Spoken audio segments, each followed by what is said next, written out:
श्रीहरये नमः श्रीहरये नमः श्रीहरये नमः। लाङ्गूलं च समाविद्धं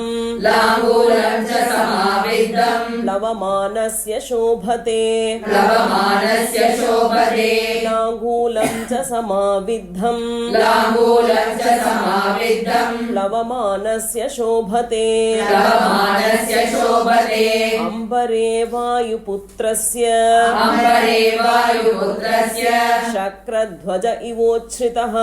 शक्रध्वज इवोच्छ्रितः अम्बरे वायुपुत्रस्य शक्रध्वज इवोच्छ्रितः लाङ्गूलं च समाविद्धं प्लवमानस्य शोभते अम्बरे वायुपुत्रस्य शक्रध्वज इवोच्छ्रितः लाङ्गूलचक्रेण महान् शुक्लदंष्ट्रो नीलात्मजः लाङ्गूलचक्रेण महान् शुक्लदंष्ट्रो नीलात्मजः व्यरोचत महाप्राज्ञः परिवेशीव भास्करः व्यरोचत महाप्राज्ञः परिवेशीव भास्करः लाङ्गूलचक्रेण महान् शुक्लदंष्ट्रो नीलात्मजः व्यरोचत महाप्राज्ञः परिवेशीव भास्करः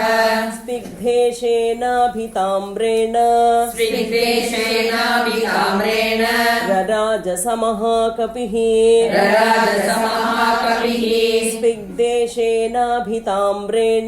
स्निग्धेशेनाभिताम्रेण रराजसमहाकपिः महता दारितेनेव गिरिर्गैरिकधातुना महता दारितेनेव गिरिर्गैरिकधातुना स्निग्धेशेनाभिताम्रेण रराजसमहाकपिः महता दारितेनेव गिरिर्गैरिकधातुना तस्य वानरसिंहस्य प्लवमानस्य सागरम् तस्य वानरसिंहस्य प्लवमानस्य सागरम् कक्षान्तरगतो वायुः जीमूत इव गर्जति कक्षान्तरगतो वायुः जीमूत इव गर्जति तस्य वानरसिंहस्य प्लवमानस्य सागरम् कक्षान्तरगतो वायुः जीमूत इव गर्जति खेयथा निपतन्तुल्का ह्युत्तरान्ताद्विनिसृता खेयथा निपतन्तुल्का ह्युत्तरान्ताद्विनिसृता दृश्यते सानुबन्धा च तथा स कपिकुञ्जरः दृश्यते सानुबन्धा च तथा स कपिकुञ्जरः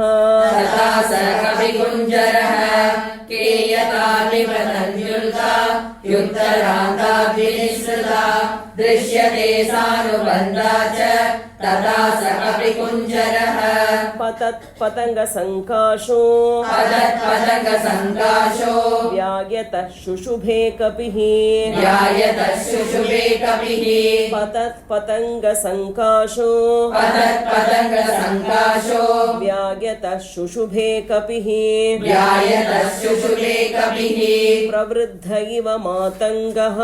प्रवृत्त इव मातङ्गः कक्षया बध्यमानया कक्षया बध्यमानया प्रवृद्ध इव मातङ्गः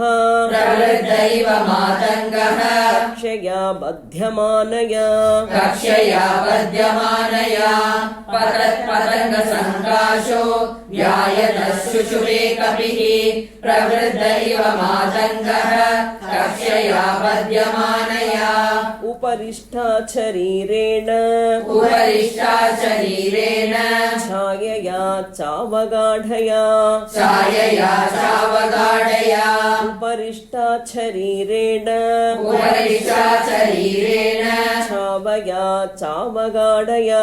छायया चावगाढया सागरे मारुताविष्टा सागरे मारुताविष्टा नौरिवासीत् तदा कपिः नौरिवासी तदा कपिः सागरे मारुताविष्टा सागरे मारुताविष्टा नौरिवासीत् तदा कपिः नौरिवासी तदा कपिः उपरिष्टा शरीरेण छायया चावगाढया सागरे मारुताविष्टा नौरिवासी तदा कपिः यं यं देशं समुद्रस्य यं यं देशं समुद्रस्य जगामस महाकपिः जगामस महाकपिः यं यं देशं समुद्रस्य यं यं देशं समुद्रस्य जगामस महाकपिः जगामस महाकपिः सा सा तस्योरुवेगेन सा तस्योर्वेगेन सोन्माद इव लक्ष्यते सोन्माद इव लक्ष्यते सा सा तस्योरुवेगेन सा तस्योर्वेगेन सोन्माद इव लक्ष्यते सोन्माद इव लक्ष्यते स तस्य देशं समुद्रस्य जगामस महाकपिः स तस्योर्वेगेन सोन्माद इव लक्ष्यते सागरस्योर्मिमालानां सागरस्योर्मिमालानाम् उरसा शैलवर्ष्मणा पुरसा शैलवर्ष्मणा सागरस्योर्मिमालानां सागरस्योर्मिमालानाम् उरसा शैलवर्ष्मणा पुरसा शैलवर्ष्मणा अभिघ्नंस्तु महावेगः अभिघ्नंस्तु महावेगः कुप्लुवे स महाकपिः कुप्लुवे स महाकपिः अभिघ्नंस्तु महावेगः अभिघ्नंस्तु महावेगः कुप्लुवे स महाकपिः कुप्लुवे स महाकपिः सागरस्योर्मिमालानाम् उरसा शैलवर्ष्मणा अभिघ्नंस्तु महावेगः कुप्लुवे स महाकपिः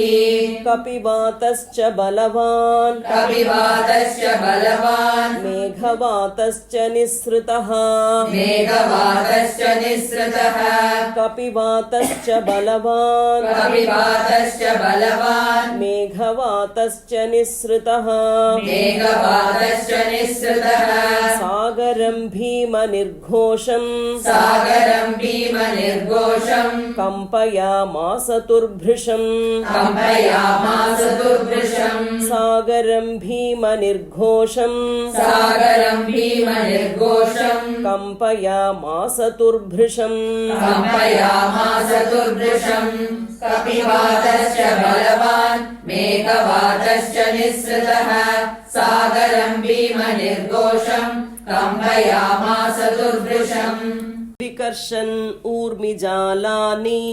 विकर्षन् ऊर्मिजालानि बृहन्ति लवणाम्भसः बृहन्ति लवणाम्भसः विकर्षन्नूर्मिजालानि विकर्षन्नूर्मिजालानि बृहन्ति लवणाम्भसः बृहन्ति लवणाम्भसः पुप्लुवे कपिशार्दूलो पुप्लुवे कपिशार्दूलो विकिरन्निव रोदसी विकिरन्निव रोदसी पुप्लुवे कपिशार्दूलो पुप्लुवे कपिशार्दूलो विकिरन्निव रोदसी विकिरन्निव रोदसी विकर्षन्नूर्मिजालानि बृहन्ति लवणाम्भसः पुप्लुवे कपिशार्दूलो विकिरन्निव रोदसी मेरुमन्दर सङ्काशात् मेरुमन्दर सङ्काशात् उद्गतान् समहार्णवे उद्गतान् समहार्णवे मेरुमन्दर सङ्काशात् मेरुमन्दर सङ्काशात् उद्गतान् समहार्णवे उद्गतान् समहार्णवे अत्यक्रामन् महावेगः अत्यक्रामन् महावेगः तरङ्गान् गणयन्निव तरङ्गान् गणयन्निव अत्यक्रामन् महावेगः अत्यक्रामन् महावेगः तरङ्गान् गणयन्निव तरङ्गान् गणयन्निव मेरुमन्दर सङ्काशान् उद्गतान् समहार्णवे अत्यक्रामन् महावेगः तरङ्गान् गणयन्निव तस्य वेगसमुद्धूतम् तस्य वेगसमुद्धूतम् जलं सजदलं तदा जलं सजलतं तदा तस्य वेगसमुद्धूतम् तस्य वेगसमुद्धूतम् जलं सजलदं तदा जलं सजलतं तदा अम्बरस्थं विबभ्राज अम्बरस्थं विबभ्राज शारदाभ्रमिवाततम् शारदाभ्रमिवाततम् अम्बरस्थं विबभ्राज अम्बरस्थं विबभ्राज शारदाभ्रमिवाततम् शारदाभ्रमिवाततम् तस्य वेगसमुद्धूतम् जलं सजलतं तदा अम्बरस्थं विबभ्राज शारदाभ्रमिवाततम् तिमिनक्रजशाकूर्मा तिमिनग्रजशाकूर्मा दृश्यन्ते विवृतास्तदा दृश्यन्ते विवृता सदा तिमिनक्रजशाकूर्मा तिमिनग्रजशाकूर्मा दृश्यन्ते विवृतास्तदा दृश्यन्ते विवृता सदा वस्त्रापकर्षणेनेव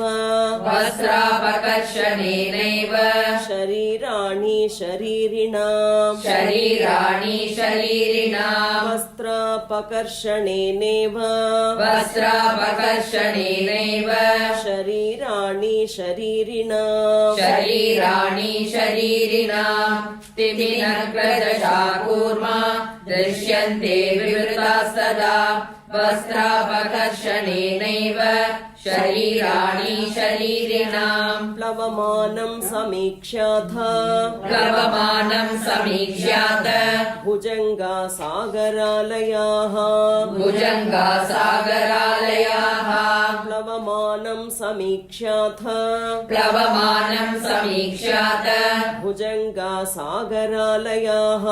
भुजङ्गा सागरालयाः व्योम्नितं कपिशार्दूलम् व्योम्नितं कपिशार्दूलम् सुपर्ण इति मे निरे सुवर्ण इति मे निरे व्योम्नितं कपिशार्दूलम् व्योम्नितं कपिशार्दूलम् सुपर्ण इति मे निरे सुवर्ण इति मे निरे प्लवमानं समीक्ष्यात भुजङ्गा सागरालयाः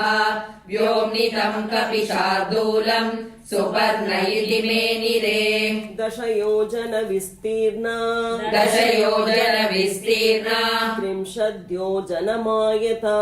30 योजनमायता दशयोजन विस्तीर्णा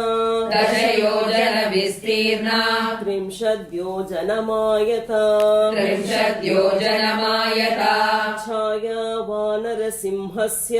छाया वानरसिंहस्य जले चारुतराभवत् जले चारुतराभवत् छाया वानरसिंहस्य छाया वानरसिंहस्य जले चारुतराभवत् जले चारुतराभवत्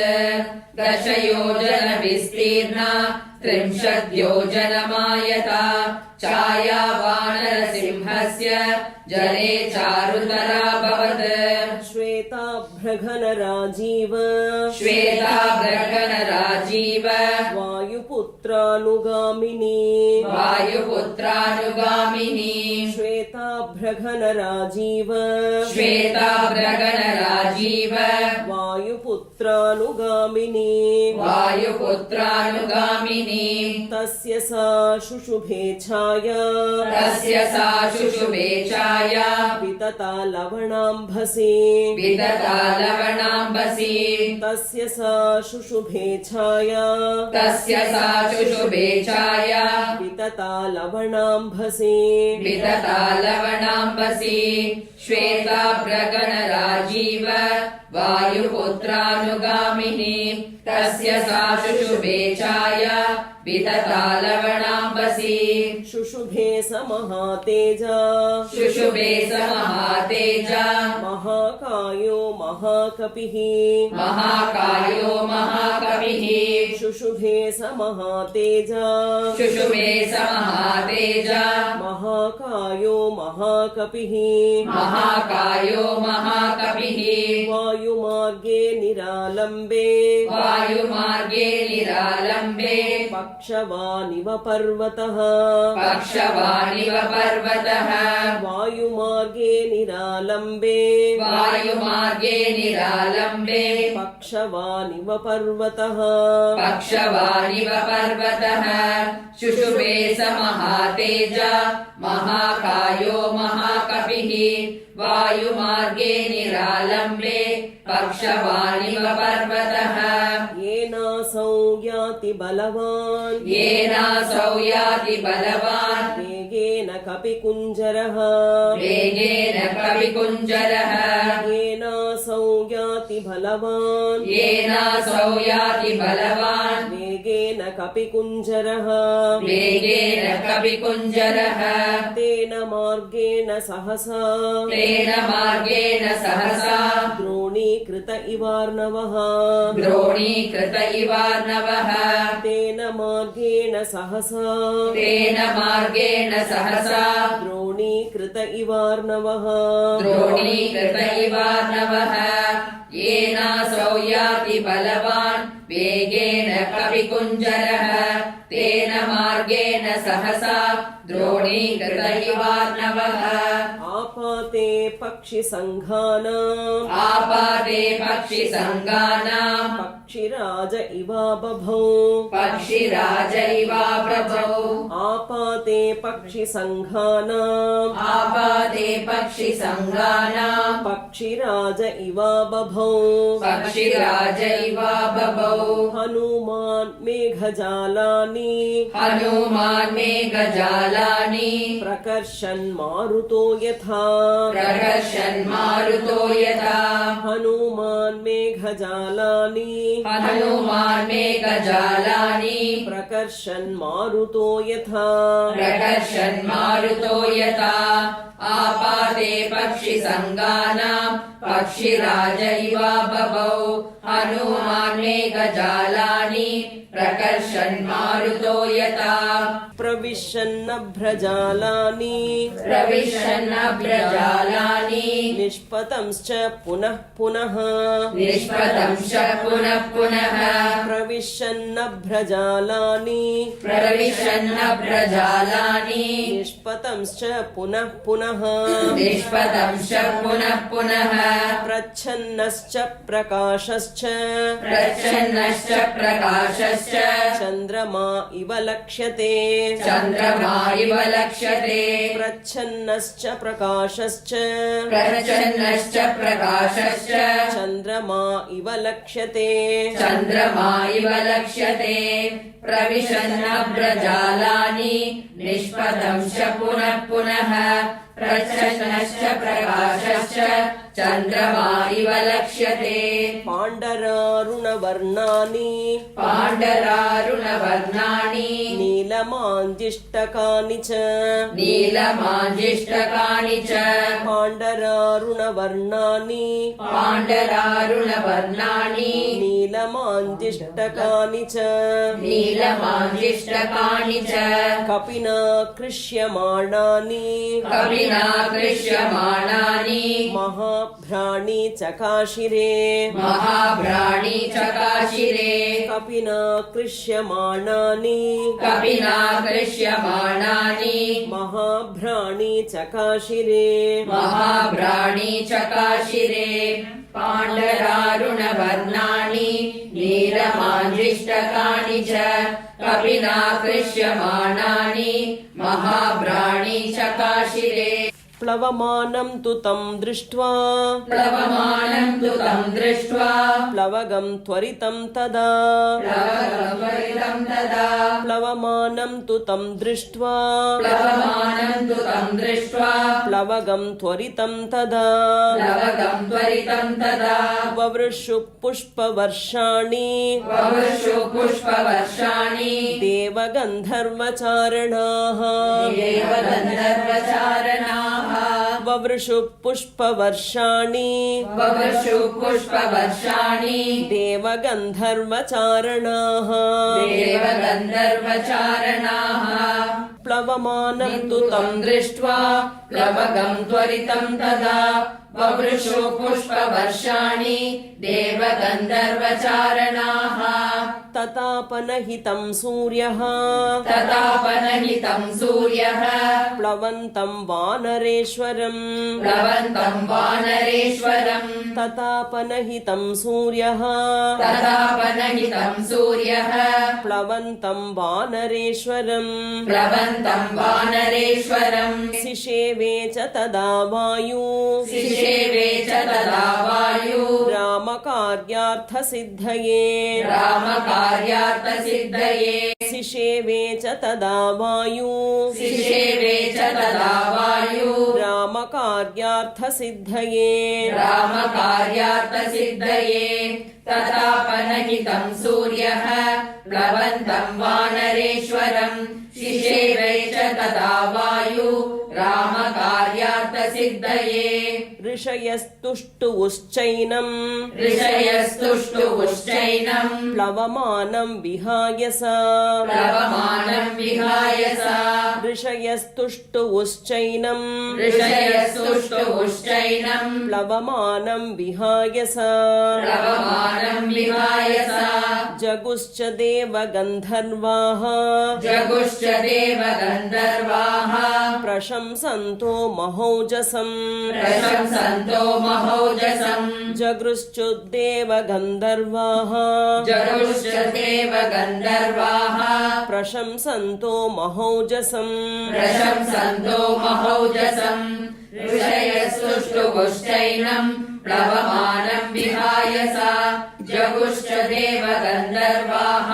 प्रशंसन्तो महौजसम् नागाश्च तुष्टुवोर्यक्षा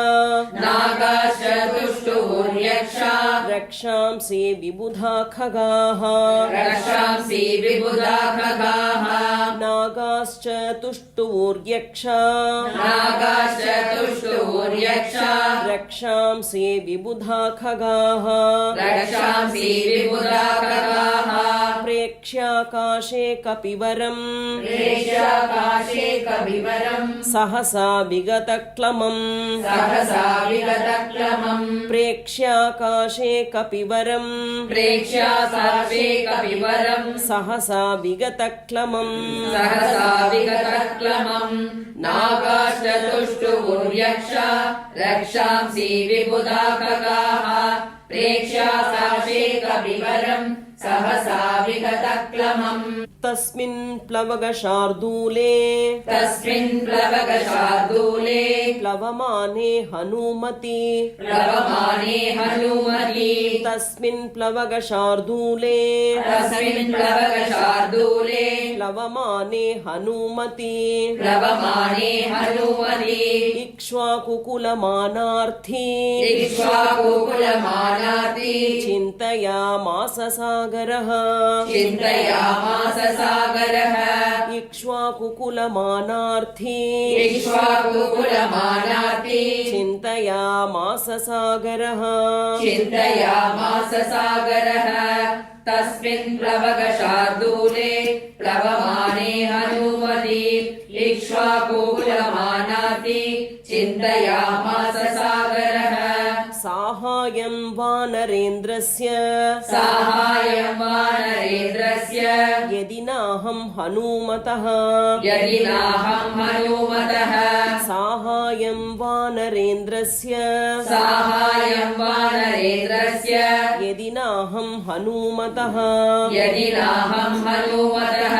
करिष्यामि भविष्यामि करिष्यामि भविष्यामि सर्ववाच्यो विवक्षताम् सर्ववाचो विवक्षताम् करिष्यामि भविष्यामि करिष्यामि भविष्यामि सर्ववाच्यो विवक्षताम् सर्ववाचो विवक्षताम् साहाय्यं वानरेन्द्रस्य यदि नाहं हनुमतः करिष्यामि भविष्यामि सर्ववाचो विवक्षताम् अहमिक्ष्वाकुनाथेन अहमिक्ष्वाकुनाथेन सगरेण विवर्धितः सगरेण विवर्धितः अहमिक्ष्वाकुनाथेन अहमिक्ष्वाकुनाथेन सगरेण विवर्धितः सगरेण विवर्धितः इक्ष्वाकुसचिवश्चायम् इक्ष्वाकुसचिवश्चायम् नावसेदितुमर्हति नावसीदितुमर्हति इक्ष्वाकुसचिवश्चायम् इक्ष्वाकुसचिवश्चायम् नावसेदितुमर्हति नावसीदितुमर्हति अहमिक्ष्वाकुनाथेन सगरेण विवर्धितः इक्ष्वाकुसचिवश्चायम् नावसीदितुमर्हति तथा मया विधातव्यम् तथा मया विधातव्यम् विश्रमेत यथा कपिः विश्रमेत यथा कपिः तथा मया विधातव्यम् तथा मया विधातव्यम् विश्रमेत यथा कपिः विश्रमेत यथा कपिः शेषं च मयि विश्रान्तः शेषं च मयि विश्रान्तः सुखेनातिपतिष्यति सुखेनाधिपतिष्यति शेषं च मयि विश्रान्तः शेषं च मयि विश्रान्तः सुखेनातिपतिष्यति सुखेनाधिपतिष्यति तथा मया विधातव्यम् विश्रमेत यथा कपिः शेषं च मयि विश्रान्तः सुखेनाधिपतिष्यति।